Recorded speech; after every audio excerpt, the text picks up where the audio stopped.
24 घंटा हिंदू मुस्लिम हिंदू मुस्लिम हिंदू मुस्लिम हिंदू मुस्लिम हिंदू मुस्लिम। यह सच्चाई नहीं है भाइयों बहनों। मैं चला हूं कन्याकुमारी से यहां तक, यह सच्चाई नहीं है। यह मीडिया में चलाया जाता है, फैलाया जाता है। ये देश एक है। इन सड़कों पे लाखों लोगों से मिला हूं। आपने इतना समर्थन इस यात्रा को दिया, इतनी मदद की, इतनी शक्ति आपने हमें दी, इसके लिए मैं सबसे धन्यवाद करना चाहता हूं, दिल से धन्यवाद करना चाहता हूं। इस यात्रा का लक्ष्य भारत को जोड़ने का है। जब हमने ये शुरू किया कन्याकुमारी में यात्रा शुरू की, तो मैं सोच रहा था कि नफरत को मिटाने की जरूरत है। और मेरे दिमाग में था कि इस देश में सब जगह नफरत फैली हुई है। मगर जब मैंने चलना शुरू किया तो सच्चाई बिल्कुल अलग थी। मैंने मीडिया के बारे में कहा, शुरुआत में कहा कि हमारे दोस्त हैं मगर हमारी बात टीवी पे कभी नहीं दिखाते हैं। और वो तो तब भी ठीक है, वो ठीक है, हमारी बात नहीं उठाएं तो ठीक है, कोई प्रॉब्लम नहीं है। मगर ये एक और काम करते हैं, इनकी गलती नहीं है। देखिए ये जो यहां खड़े हैं, इनसे गुस्सा मत होइए, इनकी गलती नहीं है। देखिए मुस्कुरा रहे हैं, ये जान पे लगाम लगी हुई है, पीछे से लगाम लगी हुई है। मगर इनके जो चैनल हैं ये भी नफरत फैलाने का काम करते हैं। 24 घंटा हिंदू मुस्लिम हिंदू मुस्लिम हिंदू मुस्लिम हिंदू मुस्लिम हिंदू मुस्लिम। यह सच्चाई नहीं है भाइयों बहनों। मैं चला हूं कन्याकुमारी से यहां तक, यह सच्चाई नहीं है। यह मीडिया में चलाया जाता है, फैलाया जाता है। यह देश एक है। इन सड़कों पे लाखों लोगों से मिला हूं। सारे के सारे एक दूसरे से मोहब्बत करते हैं, प्यार करते हैं, गले लगते हैं। तो सवाल उठता है, क्योंकि ये नहीं कर रहे हैं, इनके पीछे जो शक्ति है, इनके पीछे जो शक्ति है वो कर रही है। तो सवाल उठता है ये क्यों हो रहा है? जब सच्चाई है कि देश का आम नागरिक, चाहे हिंदू हो, मुस्लिम हो, सिख हो, ईसाई हो, किसी भी जात का हो, वो एक दूसरे से प्यार करता है, मोहब्बत करता है, एक दूसरे की इज्जत करता है। 90% लोग इस देश के एक दूसरे से प्यार करते हैं, मोहब्बत करते हैं, इज्जत करते हैं। देखिए मेरे सामने, ये देखिए, घूम के देखिए, ये जैन मंदिर है, गुरुद्वारा है, मंदिर है, मस्जिद है। ये है हिंदुस्तान, ये सच्चाई है हिंदुस्तान की। और ये नई बात नहीं, ये हजारों साल से इस देश की सच्चाई है। प्यार से ये देश मिलकर एक साथ रहा है। तो सवाल उठता है, ये जो मीडिया के लोग हैं, ये नहीं, जो इनके पीछे हैं, ये नफरत क्यों फैलाना चाहते हैं? आपने कभी पूछा अपने आप से कि मीडिया 24 घंटा कभी मोहब्बत की बात नहीं करेंगे? कभी आपने देखी है? कभी टीवी पे देखा कि देखो एक हिंदुस्तानी दूसरे हिंदुस्तानी से गले लग गया? कभी देखा? नहीं, कभी नहीं दिखेगा। सही बात है ना? सही बात, कभी नहीं दिखेगा। इसका कारण है भाइयों और बहनों, मैं आपसे पूछना चाहता हूं, आप में से किसी का कभी जेब काटा गया है? आपका जेब काटा गया? आपका जेब काटा गया? तो जब जेब काटा जाता है, आपका काटा गया ना, तो जब कोई आपका जेब काटता है तो वो क्या करता है? सबसे पहले उसे क्या करना पड़ता है? नहीं, ब्लेड तो बाद में आता है, मगर पहले क्या करता है? पहले वो आपके ध्यान को इधर करता है, आपके ध्यान को लेकर उधर ले जाता है। भाई और बहनों, ये जो करा जा रहा है, आपके ध्यान को हटाने के लिए किया जा रहा है। और ये 24 घंटा करते हैं और फिर आपकी जेब काटी जाती है। बढ़िया बढ़िया, क्योंकि सच्चाई है। 24 घंटा हिंदू मुस्लिम हिंदू मुस्लिम हिंदू मुस्लिम, और फिर जो भी आपका पैसा है, किसानों का, मजदूरों का, आपके एयरपोर्ट, आपके पोर्ट, आपकी सड़कें,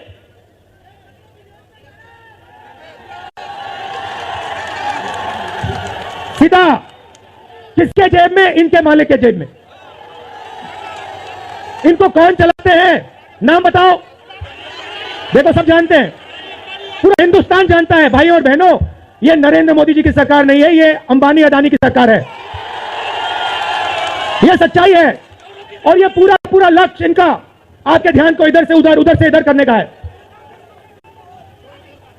मैं 2800 किलोमीटर चला हूं, 2800। मुझे कहीं नफरत नहीं दिखी, कहीं हिंसा नहीं दिखी, कहीं मारपीट नहीं दिखी। मगर जब मैं इनका टेलीविजन खोलता हूं, 24 घंटे मुझे मारपीट, हिंसा, नफरत दिखाई देती है। क्यों? क्योंकि ये आपका ध्यान इधर से उधर ले जाना चाहते हैं। जो सच्चे मुद्दे हैं उस पर आपका ध्यान गलती से ना चला जाए। जैसे जब कोई आपकी जेब काटता है, वो चाहता है कि आपका ध्यान आपके जेब पे गलती से भी ना चला जाए। ये हो रहा है इस देश में। तो आपका ध्यान कहां जाना चाहिए? मैं आपको बताता हूं। सबसे पहले आपका ध्यान जो हिंदुस्तान के युवा हैं उनकी ओर जाना चाहिए। आप किसी भी युवा से पूछ लीजिए, वो आपको बताएगा, मैंने इंजीनियरिंग की, मैं डॉक्टर बनने के लिए पढ़ा, मैंने आईएएस के लिए तैयारी की, मैं जज बनने की कोशिश कर रहा था। पूछो क्या किया, पढ़ाई की, कितने साल की, स्कूल, कॉलेज, यूनिवर्सिटी सब पढ़ लिए, और फिर क्या हुआ? आज क्या करते हो? मजदूरी करता हूं, पकौड़े बनाता हूं। बेरोजगारी क्यों आई? मैं आपको बताता हूं। और जो हमारे छोटे व्यापारी हैं, जो स्मॉल और मीडियम बिजनेस चलाते हैं, आप अच्छी तरह सुनिए, क्योंकि आप इस देश के भविष्य हो। अगर इस देश को कोई रोजगार दे सकता है तो इस देश का किसान और ये जो छोटे व्यापारी हैं और स्मॉल और मीडियम बिजनेस चलाते हैं, ये लोग हैं। क्यों?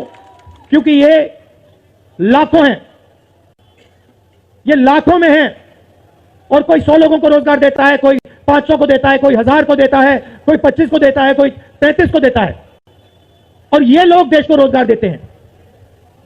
अब इनकी बात करते हैं। ये 24 घंटे लगे रहते हैं, बैंक के दरवाजे इनके लिए बंद होते हैं। हिंदुस्तान के 2-3 अरबपतियों को 1 लाख करोड़, 2 लाख करोड़, 3 लाख करोड़ ऐसे दिया जाता है। ये बैंक के सामने जाते हैं, इनको धकेल के निकाल दिया जाता है। राइट? अब क्या? ठीक है, बैंक का पैसा नहीं दिया तभी मान ली बात, तब भी मान ली बात। मगर फिर क्या किया? फिर प्रधानमंत्री ने नोटबंदी की, और प्रधानमंत्री ने गलत जीएसटी लागू की। भाई और बहनों, ये पॉलिसी नहीं है, ये हथियार है। छोटे व्यापारियों को, स्मॉल और मीडियम बिजनेस वालों को और किसानों को मारने के हथियार हैं ये। और जब इन्होंने ये काम किया तो देश के जो युवा हैं उनको रोजगार नहीं मिल सकता, सवाल नहीं उठता, क्योंकि जो रोजगार देने वाले हैं उनकी रीढ़ की हड्डी आपने तोड़ दी। किसके लिए तोड़ी? किसके लिए तोड़ी? इनके जो मालिक हैं उनके लिए तोड़ी। गेम को समझो। अब देखिए, अब आगे चलते हैं। युवाओं की बात की, स्मॉल और मीडियम बिजनेस वालों की बात की, दुकानदारों की बात की। अब सड़कों पे मुझे हजारों किसान मिले हैं। 1 सेकंड में पहचान लेता हूं, जैसे ही हाथ मिलाता हूं समझ आ जाता है ये मजदूर है या ये किसान है। हाथ से पता लग जाता है, छिले हुए हाथ होते हैं। अच्छा, एक और सवाल है जो मैं सोच रहा हूं।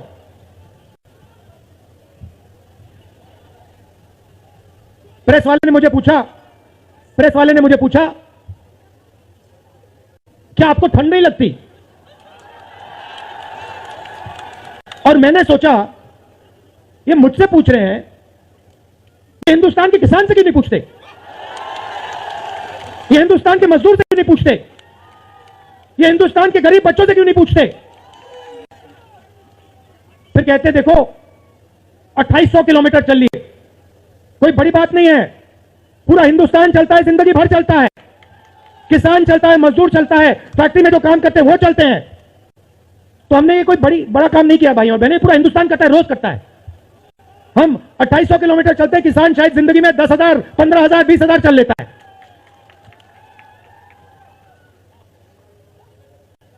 तो मैं चाहता हूं कि ध्यान सही जगह जाए। अब बीजेपी ने धर्म की बात उठाई है, हिंदू धर्म की बात करते हैं। मैं आपसे पूछना चाहता हूं, हिंदू धर्म में कहां लिखा है कि गरीबों को, कमजोर लोगों को कुचलना चाहिए? कहां लिखा है? कहां लिखा है कि कमजोर लोगों को मारना चाहिए? कहां लिखा है मुझे बताओ। मैंने तो कहीं नहीं पढ़ा। मैंने गीता पढ़ी है, उपनिषद पढ़े हैं, कहीं नहीं पढ़ा मैंने। आपने पढ़ा कहीं? गले लगाने की बात होती है। अच्छा ठीक है, देखिए अब ये लोग देश में डर फैला रहे हैं। नफरत नहीं दिखी मगर डर दिखा। किसके दिल में डर? किसान के दिल में, युवाओं के दिल में, छोटे दुकानदारों के दिल में, स्मॉल और मीडियम बिजनेस जो चलाते हैं उनके दिल में, माताओं बहनों के दिल में। मुझसे कहती है राहुल जी, बीजेपी की सरकार में हम तो सड़क पर, शाम को सड़क पर नहीं निकल सकते। तो डर फैला दिया है। सही सही। अच्छा आपने शिव जी की फोटो देखी है? उसमें उनका हाथ ऐसे देखा आपने? इसको क्या कहते हैं? इसको क्या कहते हैं? इसको अभय मुद्रा कहते हैं। इसका मतलब क्या होता है? इसका मतलब होता है डरो मत। तो शिव जी कहते हैं डरो मत, हिंदू धर्म कहता है डरो मत, और ये लोग 24 घंटा इस देश में डर फैलाने की कोशिश करते हैं। अच्छा एक और मजे की बात बताता हूं आपको। मैं सोच रहा था, आपने ये यात्रा देखी होगी, इसमें आपको हिंसा दिखी? कहीं नहीं दिखी। किसी ने किसी को मारा? किसी ने गाली दी? नहीं। आपने इसमें नफरत देखी? बिल्कुल नहीं। इसमें किसी ने यह पूछा भैया तुम्हारा धर्म क्या है? किसी ने कहा भाई तुम हिंदू हो, मुसलमान हो, सिख हो, ईसाई हो, क्या हो? नहीं। किसी ने यह पूछा तुम स्त्री हो या पुरुष हो? किसी ने यह पूछा तुम्हारी क्या जात है? बिल्कुल नहीं। कपड़े भी नहीं पूछे, कपड़े भी नहीं पूछे। अच्छा इसमें आपने देखा होगा, पता नहीं आपने देखा या नहीं, इसमें कुत्ते भी आए। कुत्ते भी आए इसमें, कुत्ते आए।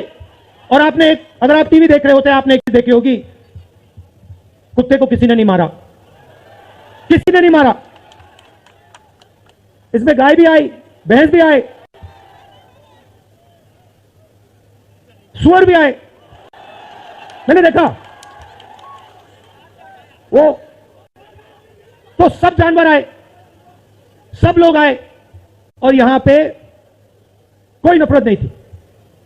जैसा हमारा हिंदुस्तान है वैसे ये यात्रा है।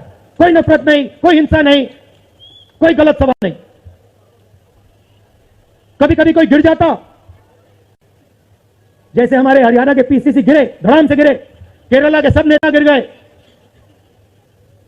1 सेकंड में लोग उनको उठा लेते थे। 1 सेकंड में, टाइम नहीं लगता था। यह है हिंदुस्तान। नहीं देखिए, मैं आपको एक बात बताता हूं, सच्चाई समझनी होगी। सच्चाई यह है कि जैसे इन पर लगाम लगी हुई है वैसे हिंदुस्तान के प्रधानमंत्री पे भी लगाम लगी हुई है। उनकी गलती नहीं है, वो संभाल नहीं पा रहे हैं, कंट्रोल नहीं कर पा रहे हैं, उनको कंट्रोल कर दिया है। नहीं मैं सच बोल रहा हूं, मैं सच बोल रहा हूं। क्योंकि आप देखिए, एयरपोर्ट भी उनके, पोर्ट भी उनके, एग्रीकल्चर के स्टोरेज डिपो भी उनके, और क्या उनका, हाँ लाल किला भी उनका, लाल किला भी उनका, सारे के सारे पब्लिक सेक्टर की कंपनियां उनकी, और क्या उनका, रेलवेज उनकी।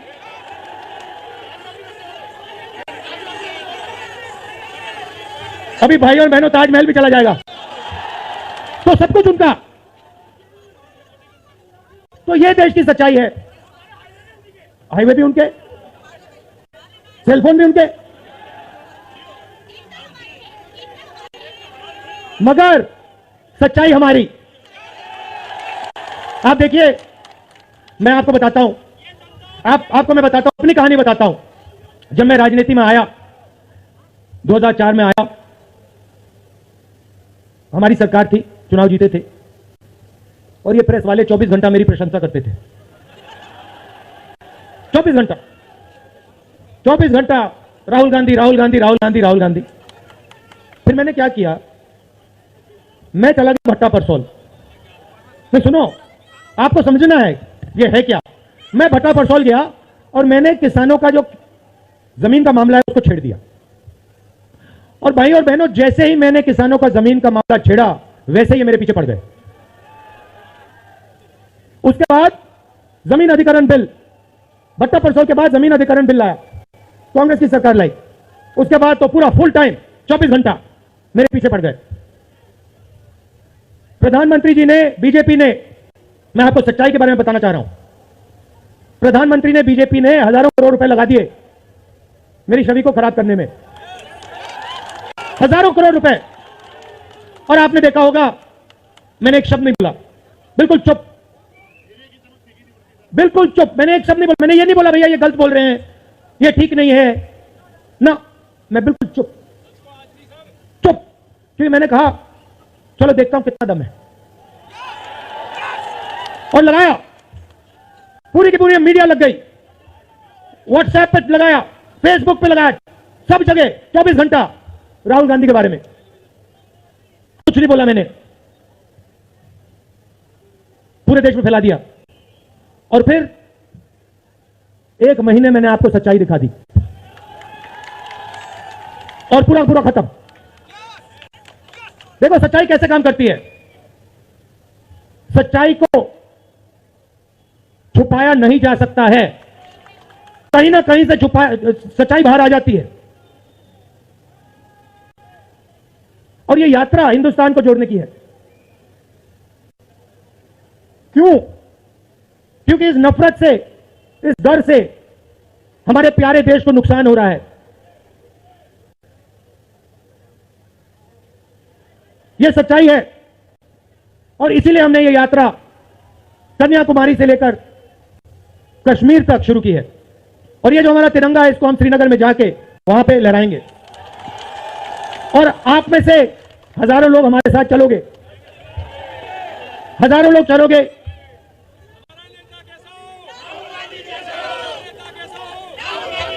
तो भाई और बहनों, देखिए, सच्चा मुकाबला दुनिया में, सच्चा मुकाबला चाइना और हिंदुस्तान के बीच में है। ठीक है, चाइना ने 2000 स्क्वायर किलोमीटर हमारी जमीन ले ली है। प्रधानमंत्री जी कहते हैं कि हमारे बॉर्डर के अंदर कोई नहीं आया। तो भैया प्रधानमंत्री जी, अगर कोई नहीं आया तो हमारी सेना उनकी सेना के साथ 21 बार क्यों बात कर रही है? और हमारे जो सेना के लोग हैं, हमारे डिफेंस फोर्सेस के लोग हैं, वो क्यों कह रहे हैं कि चाइना ने हमारी जमीन ले ली है? मगर देखिए, कंपटीशन आर्थिक है, मुकाबला आर्थिक है। ये आपके जो सेलफोन है, ये आपके जो शर्ट है, जूते हैं, इसके पीछे आप देखिए, प्रेस वालों के जो कैमरा है, इसके पीछे देखिए, उसके पीछे आपको लिखा दिखेगा मेड इन चाइना।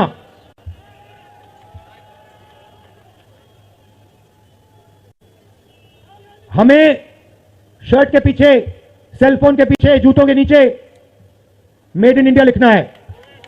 और एक ऐसा दिन आना चाहिए जब शंघाई में कोई युवा नए जूते खरीदे, उसके नीचे देखे made in new Delhi India. यह हिंदुस्तान चाहिए, इसी से हमारे युवाओं को रोजगार मिलेगा। तो ये करना ही पड़ेगा, चॉइस नहीं है। और ये हम करके दिखा देंगे। ये देश कर सकता है, करके दिखा सकता है। आप सबने इतना प्यार दिया,